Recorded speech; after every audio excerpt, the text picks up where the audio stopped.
Nebraska in the early 1900s. He bought a little piece of property just out of town and it had a windmill on it.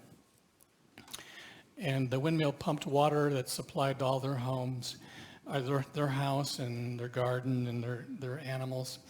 And it was just slightly over 100 feet deep.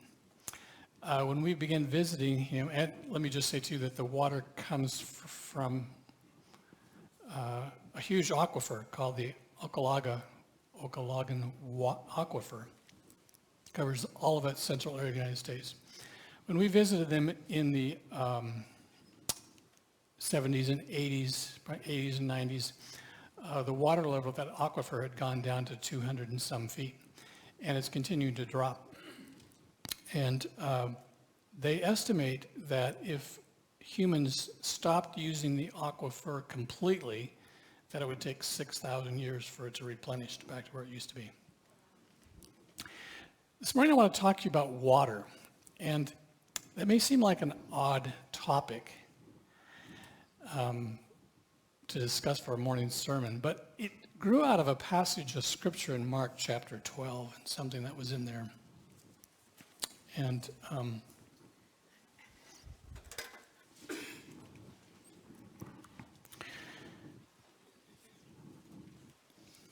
in Mark chapter 12, and let me say before I read this passage that we sort of often have a negative perspective on the scribes, the Pharisees, the teachers of the law, and quite often our exposure to them is pretty negative. But we need to remember that some of them did become Christ followers. Some of them did listen to what Jesus had today. Some of them were extremely serious about their faith and really did want to have a connection to God.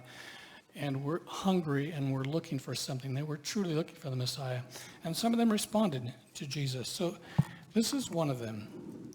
In the 12th chapter of Mark, in verse 28, it says, one of the teachers of the law came and heard them debating. Noticing that Jesus had given them a good answer, he asked him, of all the commandments, which is the most important? The most important one, answered Jesus, is this one. Hear, O Israel, the Lord our God, the Lord is one. Love the Lord your God with all your heart, with all your soul, with all your mind, with all your strength. The second is this, love your neighbor as yourself. There is no commandment greater than these. Well said, teacher, the man replied. You are right in saying that God is one and that there's no others but him. To love him with all your heart, with all your understanding, with all of your strength, and to love your neighbor yourself is more important than all burnt offerings and sacrifices. When Jesus saw that he answered wisely, he said to him, you're not far from the kingdom of heaven. And from then on, no one dared to ask him any more questions.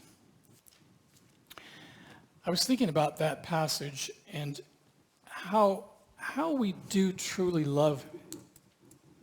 express love. And there are a lot of ways that we work to love God. Most often we love him by simply reflecting to him his attributes and expressing our love to him through words. But another way that is very positive and very powerful to love someone or an individual is to acknowledge what they have done. This past summer I built a treehouse for my grandchildren, and I take great delight in watching my grandchildren enjoy it. And it's also delightful for me to have people make comments about it and to say, yeah, that's really cool how you did this or that. And so one of the things I think that ways that we can truly love God is to appreciate something that he has done, to express to him appreciation and to acknowledge the incredible abilities, the creativeness, the ingenuity, the thought that went into the amazing creation. And one of those astounding things that he did was to create water. And it says in the very first part of Genesis that in his creation, that water came into it. Water is extremely unique. As it said in the little video, it's something that we never lose. It moves all over the planet. It moves through us. It moves through all of anything that's living. But we never actually truly lose everything, any of it. It's all still here. Every molecule of water that God created is still somewhere on this planet. That's just amazing. It changes, it shifts. We talk about the glaciers receding and getting smaller, but that water is still existing somewhere else. The oceans are rising. They're getting deeper. Our planet is unique. 71% of the surface of the planet is covered by water. Life as we know it in this world cannot exist apart from water. That water is vital, it's important, it's necessary for life to in fact exist. Our planet is in such a place in relationship to the sun that water exists in all three of its forms uniquely. And there's a very narrow belt that can happen. And so the earth has to be in this specific place, in this specific orientation for water to exist in all three of those forms. And it has to be in all three of those forms in order for life to exist. We are unique in that 60% of us is literally water. Water is something that we consume, but we also use it. A huge part of our food that feeds the planet comes from water, comes from the animals that inhabit, and plants actually that inhabit the waters.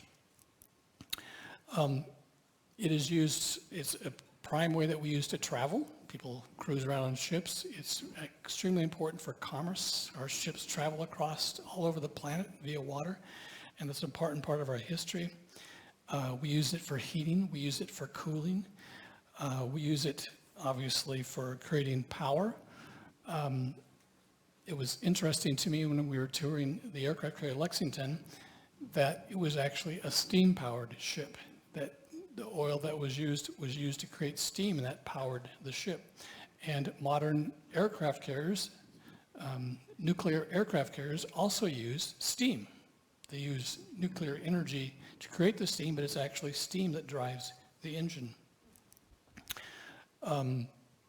It's fascinating to me to think that we take water in its liquid form and we add water in its solid form to make the water colder to drink. And there are so many things about water that we enjoy. If you've ever had a really severe head cold, you can just imagine, you remember the pleasure of standing under a hot shower and feeling all that, or if you come in after you're really cold, maybe working outside and you're cold and come in and get into that warm shower, the amazing sensation of warm water. And do you think about that when all that happens? Or on the opposite, you're working out in the yard and it's really, really hot and you've been working really hard and someone walks out with an ice cold glass of water. How refreshing, how wonderful that tastes. There's nothing that tastes better than a glass of water when you're really, really thirsty. It's part of our recreation. There's so many different ways that we enjoy water. So let's just make this a little bit interactive. Tell me some of the ways that we enjoy water. What are things that we do in the water? Water skiing, swimming, scuba diving, snorkeling, running in sprinklers. That's right. Water slides. What? Fishing. Bathtub, recreational bathtubs, hot tubs, soaker tubs, saunas, water balloons. So it's just, there's so many things about water that we can enjoy. It's amazing. It's a solvent. We use it for cleaning. We use it for cooking. It also has a very, very fascinating history in the scriptures. If you start at the very beginning and just follow the journey of water, it's really fascinating how water interacts between us and God. In the very beginning, in the Garden of Eden, it talks about two rivers which flowed from the garden and took care of everything, watered all of the plants. And then if you move on ahead, you see water interacting with God and humans in so many different ways. Moses was drawn out of the water, and then many of those early miracles that Moses and Aaron did involved water of some kind.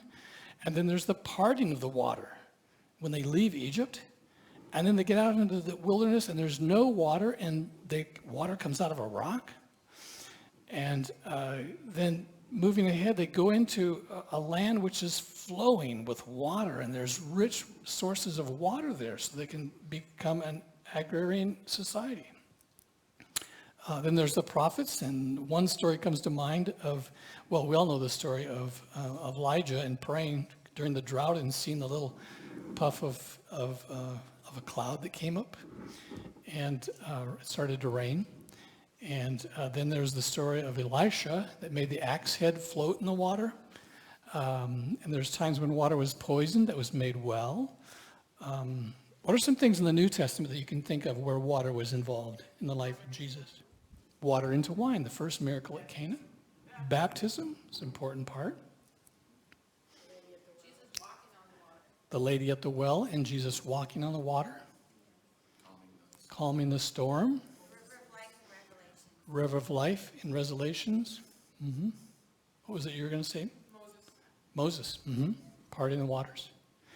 So water just flows all through the scriptures in so many different ways. So it's important, I think, to not only acknowledge this amazing gift that God has given to us, but to also be good stewards of it. And to think about the way that we use it or abuse it or pollute it. I think that it's important for us to understand that God's process of redemption is partly the redemption of what humans have done to this planet. It isn't just redemption of our souls, it's redemption of our planet. And sometimes the redemption of our souls comes in working with the redemption in a larger sense. There's another aspect to this command. In fact, Jesus said that there are two parts to this. The first part is loving God, but there's also a part which is loving humans. And do you know that there's upwards to 1 billion people on the planet today that don't have access to clean water? Doesn't that seem ridiculous? Here we are living in the Northwest, where we have so much water, and yet there are people that literally are struggling to have enough water to even exist. And so one of the ways that we can express love to people is to work on things like water projects. And the video that I'm going to show you during Sunday school talks about an organization that's doing incredible things with water around the planet. And it's one of the things that I'm planning to do this Christmas is to invest in this company. It's just a great organization. I'm really excited about it. And I'll tell you more about it during Sunday school. But here we are as humans on this planet with this incredible resource that we have the ability to love humanity through not only working to care for the water that we have with us, to care for the water that we're responsible for, but also to work for ways that that water that's on the planet can be dispersed in such a way that more humans can enjoy it and can live. I was thinking through all this, too, that there's a really important tie between water and communion. And I want to transition to communion. And the first communion of Advent is always really special because it is sort of, in a sense, to me, it seems kind of like a pivotal part in moving forward during Advent. But in order to do that, I think I would like to sing a song with you, a hymn with you. And so let's transition, if you would, and take your hymnals. And there's a great Christmas communion hymn, 140. And just to sort of wake up, let's stand. 140, and we're going to sing verses 1, 4, and 5.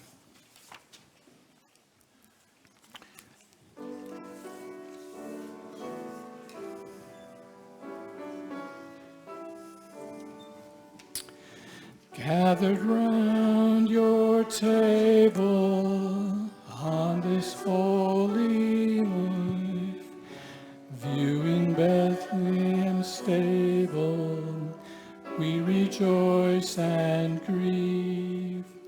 Joy to see you lying in your manger bed, weep to see you dying in our sinful stead. Verse 4. With profoundest wonder, we your body take, laid in manger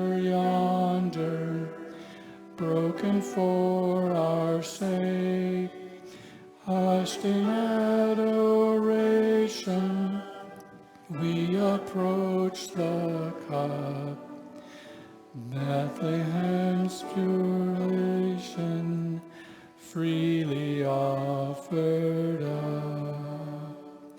Christmas babe so tender, Lamb who bore our blame, how shall sinners render praises to your name? Do your own good pleasure in the lives we bring, in your ransom treasure, reign forever, King. You may be seated, and I want to invite the elders to come.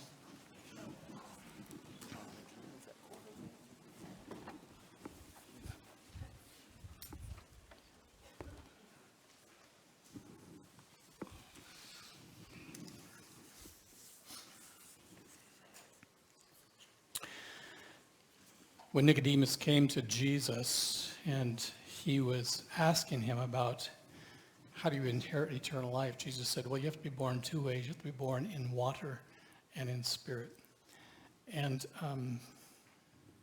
we don't exactly know what he was talking about, but it seems like he was talking about water in the sense of it being associated with birth. And that also there needs to be a spiritual birth as well. But communion reminds us that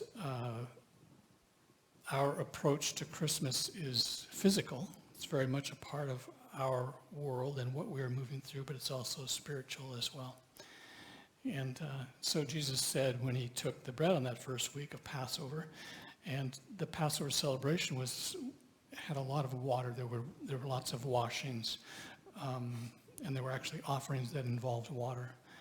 And so in the midst of that Passover celebration, he said he took bread and he said, this is my body, which is broken for you. And so there's association in what Jesus said between the body and water, and between brokenness, between appreciation for what God is doing, and understanding that we need to come to him with a sense of brokenness as well. So I invite you to partake with us. This is an open communion. Anyone can partake. It's between you and God. I know that some people refer to that verse that says, if you're not worthy, don't take communion. But, that's just between you and God. You need to resolve that, and in a second, you can become worthy. Just say, Lord, I need you. I need you in my heart. And it only takes a second to be worthy. It doesn't require anything other than that. So this morning, you all have the potential of being worthy. Make yourselves worthy. Take a moment and say, God, I give you my life. I want my life to be yours today. So please retain your bread until we've all been served, and we'll partake together.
Father, I pray for each one of us that we would know how we can express our love to you more tangibly today and in the days, weeks, months, years ahead. And we do accept this bread with thanksgiving for your body broken for us. Let us partake together.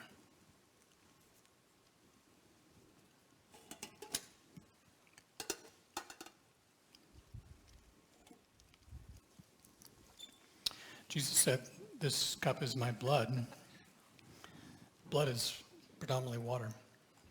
It's mostly water. I don't know what percentage, but it's very, very high. So water provides cleansing. It's a solvent. It moves things. It carries everything. All the nutrients in your body are carried through the blood, through the water. And Jesus said, this cup is my water. It's the source of life for you. And so this morning, accept this cup as Jesus being the source of life, as the very thing that you need to make Christmas mean what it's supposed to mean this year. So retain your cup. We'll all partake together.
There's a great scene in an old movie, favorite of mine, Fiddler on the Roof, where he raises a cup and he says, "To life, to life, Christ." Let's partake together.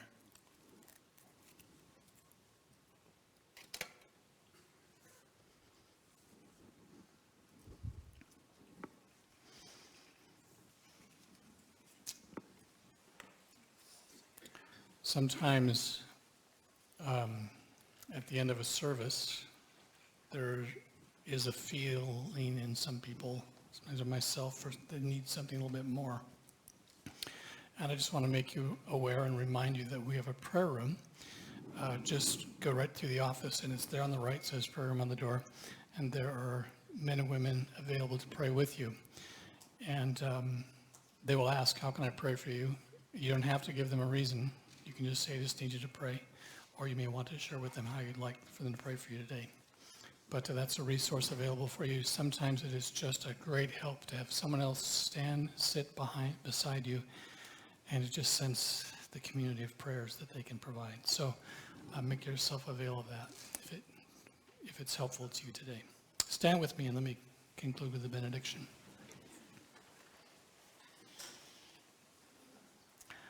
Before I pray, let me just remind you that the offering for the refreshments today goes to Herbeth, the child that kids are sponsoring, youth are sponsoring, so be generous as you always are.